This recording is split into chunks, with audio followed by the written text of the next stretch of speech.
Okay, so we're going to talk about the kettlebell swing. I'm going to break it up for you in 3 different movements so that you can learn how to do it efficiently from start to finish. Okay, so for this very first one, we're going to cover how to start the kettlebell swing. It's also going to be how to end it at the same time and how to get set up for the kettlebell swing. Start with your heels about shoulder width apart, toes pointed slightly out, just like you would for a squatting motion.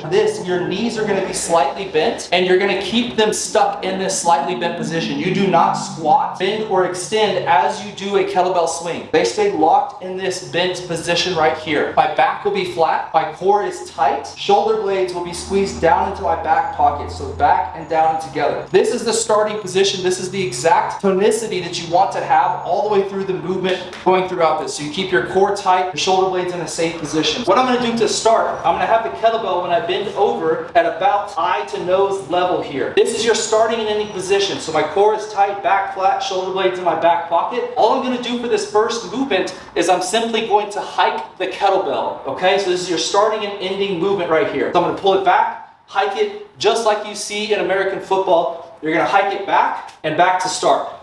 Okay, I do come up slightly with my shoulders as I go to hike, as you can see, and I'm going to come back to the start. So I want you to do this 5 times, practicing with a flat back, shoulder blades in your back pockets. You're going to hike it and put it right back to start. For this second part, we're going to cover how to again start and then go through the middle phase of the movement. This part is debatably the most important part for the actual kettlebell swing because all of the power and momentum of a kettlebell swing comes specifically from what we call the posterior chain. So really your glutes and your hamstrings and low back, but primarily the glutes. That is the driver of this entire movement. If you get this second part down, you will have the kettlebell swing easily. So to start out, reminder, heels are shoulder width apart, toes slightly out, back flat, shoulder blades in my back pockets. Kettlebell is at the eye level. What I'm going to do is I'm going to pair together the hike with the second part of the movement, which is the hip thrust. So I'm going to pull it back into a hike, thrust forward, and back down to start. So all I'm doing here is I'm letting my arms relax as I go through the movement and just using my lower body. So hike, hips, and then pull it right back into position. So that way, you get used to the start and into the position. We want to pause here in between each one to make sure that we are fully set from our body standpoint and we are reset mentally to go through the second rep. Okay, make sure that you're not bending or extending your knees. As you do it, you can see that if I generate enough power, I'm almost already doing a kettlebell swing.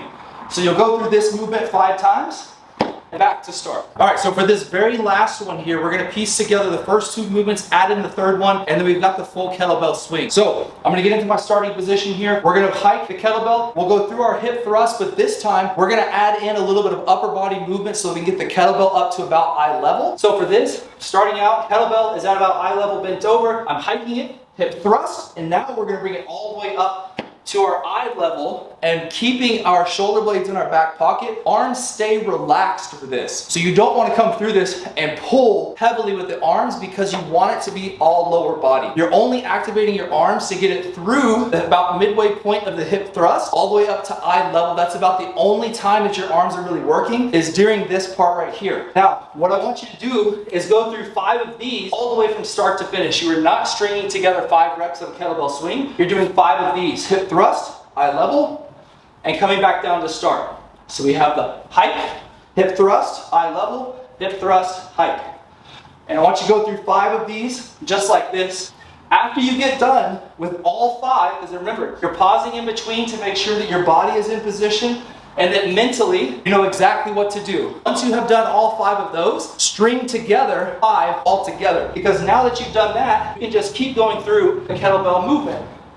And from here, you can see that I'm not squatting.